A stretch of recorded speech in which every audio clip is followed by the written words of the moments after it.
Hello, welcome to the stand-up show at the Loft. My name is Leonard Sonson, and it's time for me just to tell you a tiny bit of a story. Well, this is me, and I am 24 years old. I have Tourette, ADHD, and autism.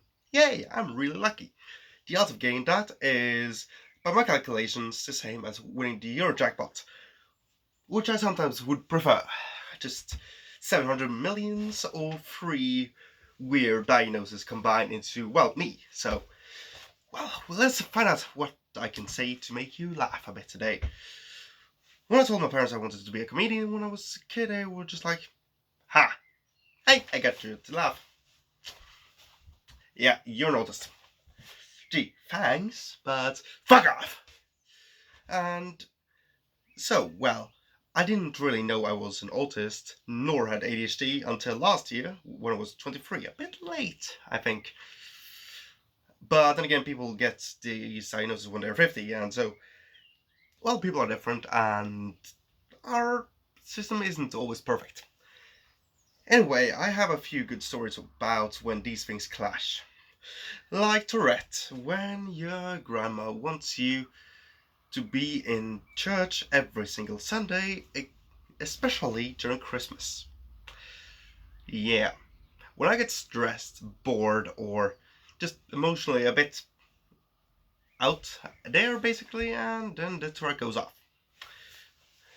When I was 14, we were going through basically just, do I want to stay in church or not?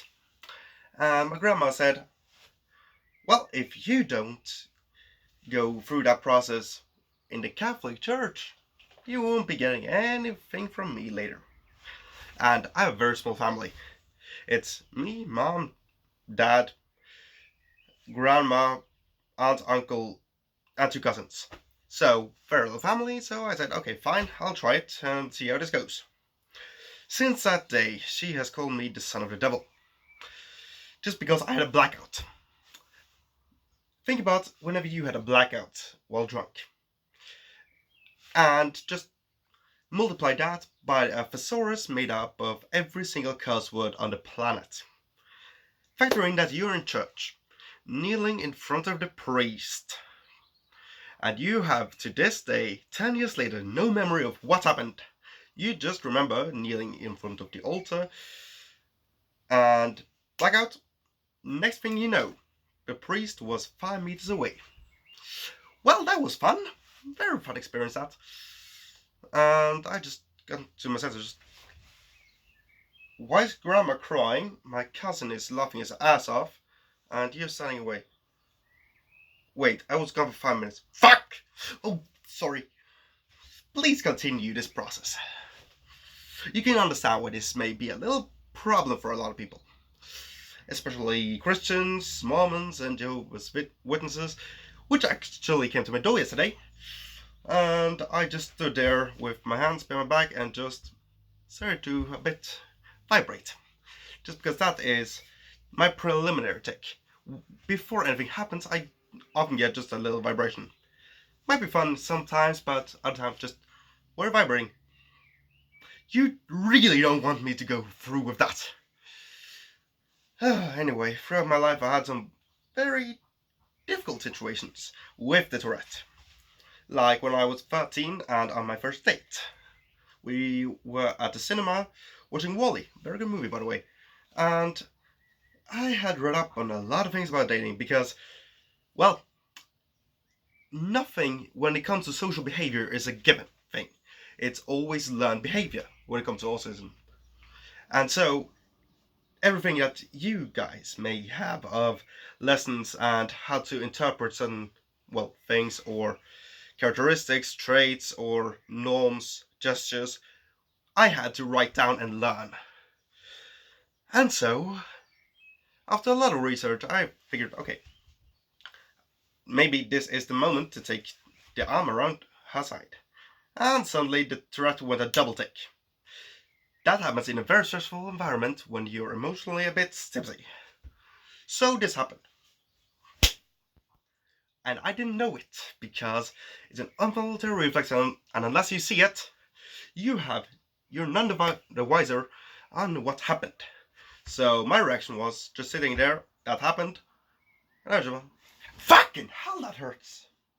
And I think to myself a second later, shit, I don't hurt anywhere else, which means I must have hit someone else, not something else, because there's nothing here that would have hurt that much.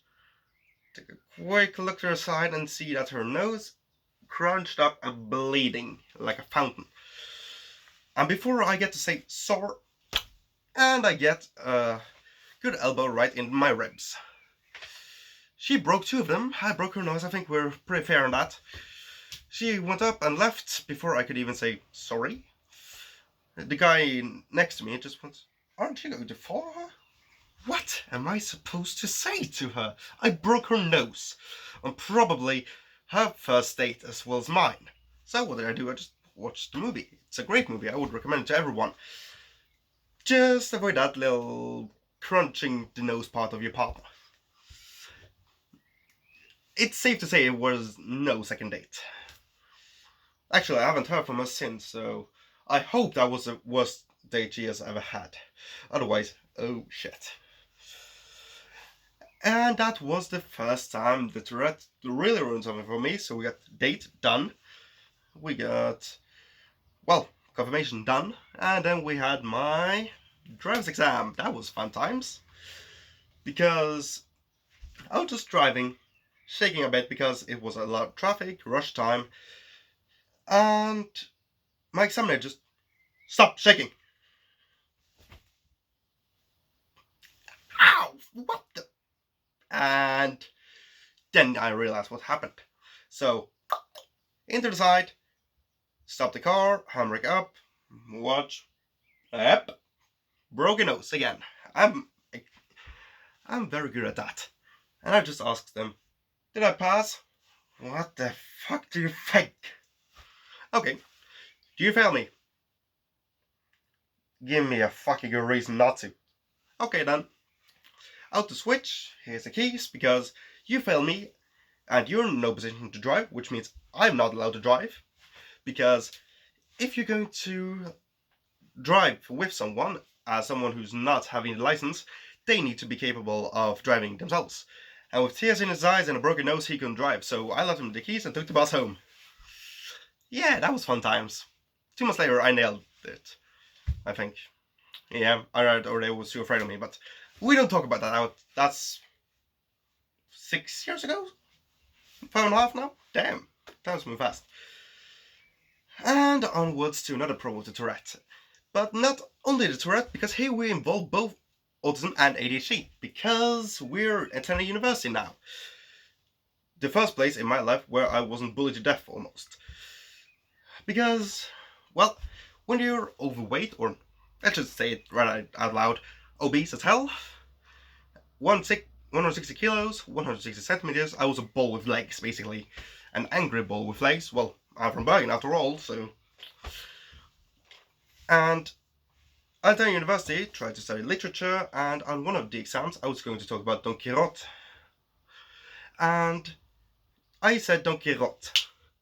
And that reminded me of a word in Norwegian, rota, which is basically, oh, we have water in our wooden ceiling. That is going to rot.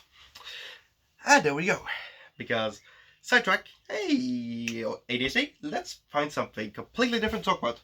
Oh, rot, that comes by when water is running through the wood over a long period of time and will damage the ceiling. Water is, of course, H2O. And here we go. I was talking about everything else that has something to do with something for 10 minutes without even knowing. That was an extreme blackout for me. I knew where I was. I just saw this. Just talking like, well, not normal, as you can see, but normal-ish at least. So I didn't know if anything was wrong until later. They just, why would you talking about rot, H2O, and the components of every single molecule and atom on the periodic table? I don't know, I probably had some reason. However far-fetched it was. Maybe in the League of Pokemon. And so that exam was, let's just say I didn't pass on that. And at the same time as this happened, I started to work at a bar named Adfontas. A bartender who suddenly could just yell at the customers and get a tad bit away with it. Hey, can I have a... No!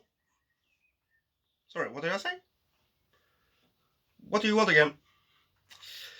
And that happened a few times. Also, on my first shift, my boss walks into the bar, asks for a beer, I'm pouring it, I'm shaking a bit because I'm stressed here because the boss is walking in.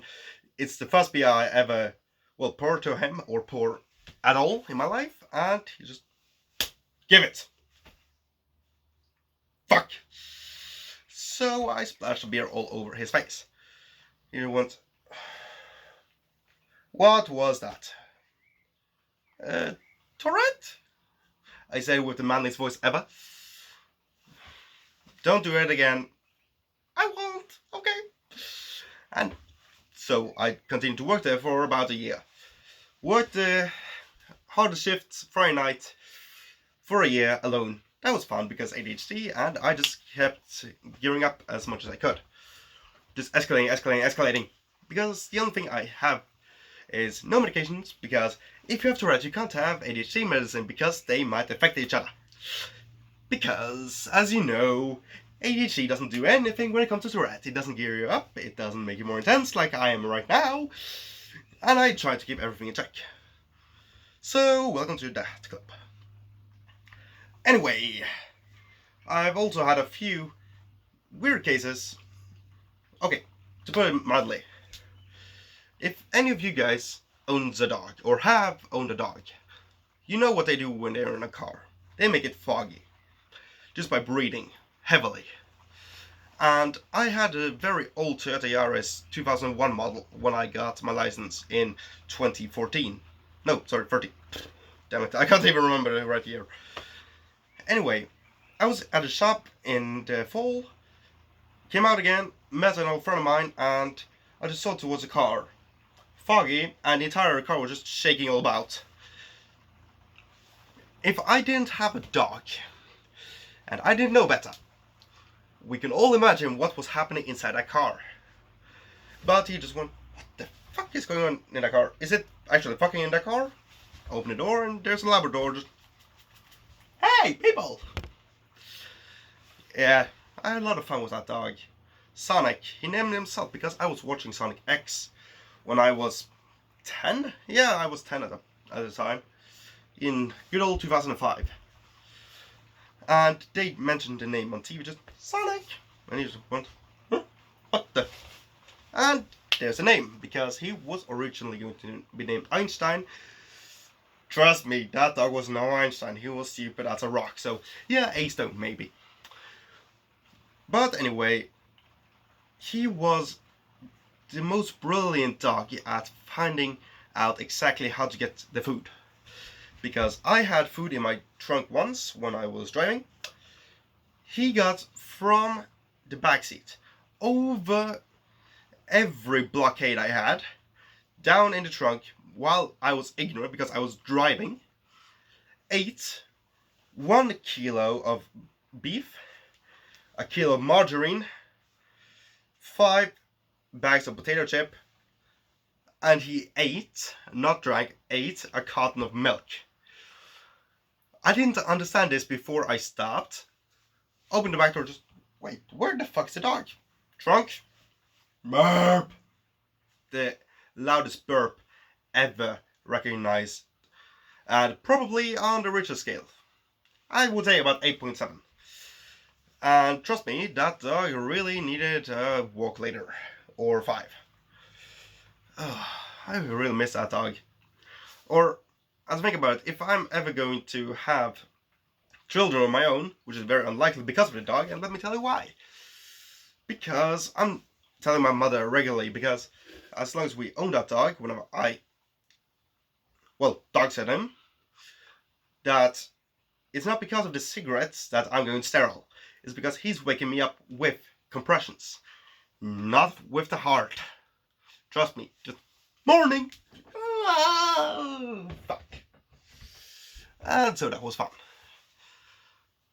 If you didn't wake up when you wanted to, well, you had a problem for the next hour or so, or maybe more. Wait, this was quite a ride so far. And we're passing 50 minutes now. Shit. And I'm thinking that when all said and done, owning a dog is one of the most beautiful things I've ever done. Because as one who don't have any siblings, owning a dog is basically having a very furry brother, basically. Furry sibling. That works.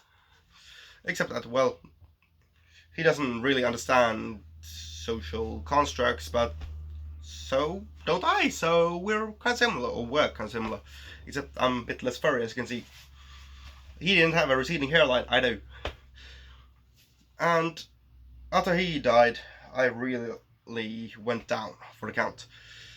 But things changed, and later that year, I got both ADHD and autism spectrum diagnosed in the same summer. Yeah, because that's not something that you should find when you're young. Find it in your 20s, because that's fun. And a few weeks later, I discovered that, or my shrink discovered rather, that I had crippling depression. How long? Well, according to my reports, you have had depression now for the last 4 years. What?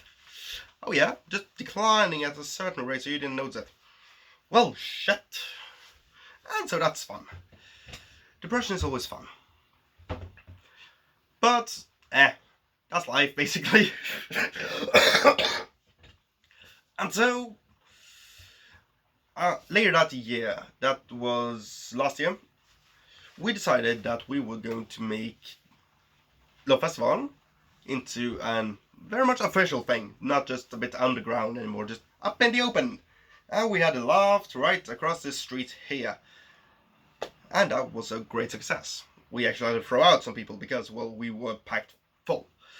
And so this year we decided that, okay, we have the loft, because we want to present a lot of different people, a lot of different weirdos, hey, and let them just have their way at the microphone for about 18 minutes. And I thought that was a really bad idea until it came to my mind that, why can't I just talk?